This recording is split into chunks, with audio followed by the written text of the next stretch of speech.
1995ला युतीचं सरकार आलं आणि त्या सरकारमध्ये ते येण्यामध्ये कोकणचा फार मोठा वाटा होता. त्याचं कारण असं की रत्नागिरी सिंधुदुर्गमध्ये मोठ्या प्रमाणात शिवसेनेचे आमदार निवडून गेले होते आणि त्या कोकणच्या पाठबळावरती युतीचे सरकार हे 4.5 वर्ष राज्यात कार्य करू शकलं.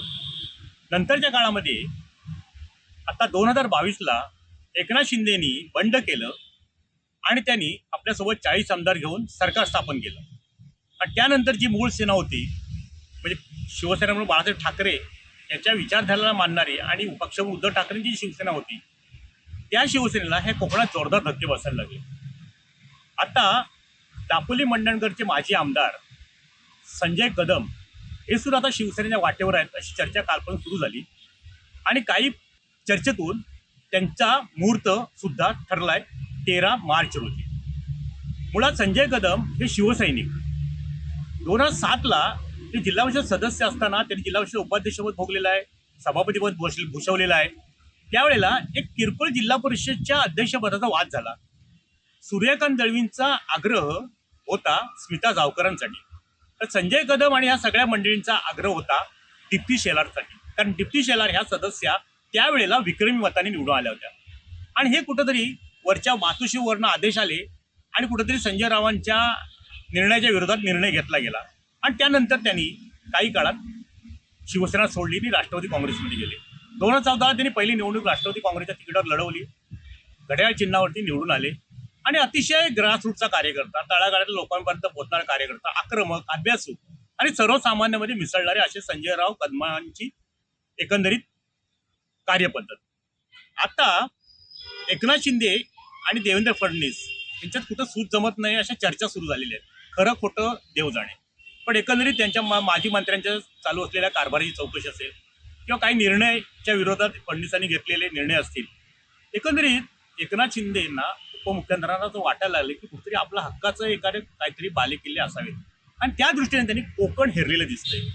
मध्यंतरीच्या काळामध्ये रत्नागिरी जिल्ह्याचा विचार केला तर उदय सामंतांनी पालकमंत्री या नात्याने त्यांनी अनेक मोहरे शिवसेनेत फोडले. माजी आमदार असतील, माजी नगराध्यक्ष असतील, माजी जिल्ह्याचे अध्यक्ष असतील.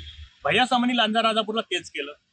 आता रत्नागिरी जिल्हा हा शिवसेनेचा एकेकाळी बालेकिल्ला होता पक्ष म्हणून उद्धव ठाकरे यांच्या नेतृत्वाखाली, पण आता त्या बालेकिल्ला हा अबाधित ठेवण्यासाठी प्रयत्न करतायत एकनाथ शिंदे असतील, उपमुख्यमंत्री उद्योगमंत्री उदय सामंत असतील किंवा आता माजी मंत्री पर्यावरण मंत्री रामदासभाई कदम असतील. त्यांनी बरोबर हरलं की कुठेतरी आपलं बलस्थानही भक्कम करण्याच्या दृष्टीने त्यांनी आता संजय कदमांसारखा मोहरा टिपला आणि आता संजय कदमांचा मोहरा टिपल्यानंतर मंडणगड दापोली खेडमध्ये योगेश कदमांना आता कुठलाही पर्याय उरलेला नाहीये. ना विरोधक आहेत ना स्वकीय आहेत.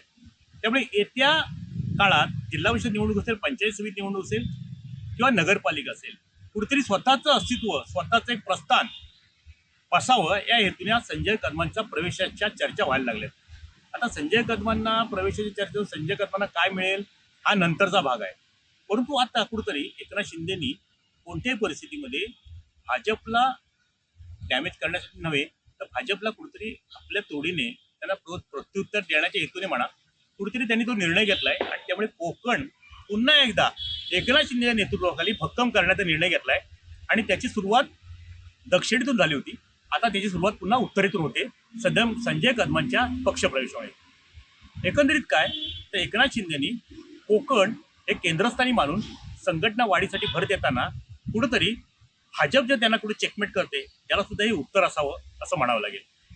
टाइम डिजिटल करता किशोर मोरे, रत्नागिरी. टाइम्स डिजिटलला लाईक करा, शेअर करा, सबस्क्राईब करा आणि बेल आयकॉन दाबायला विसरू नका. Times digital.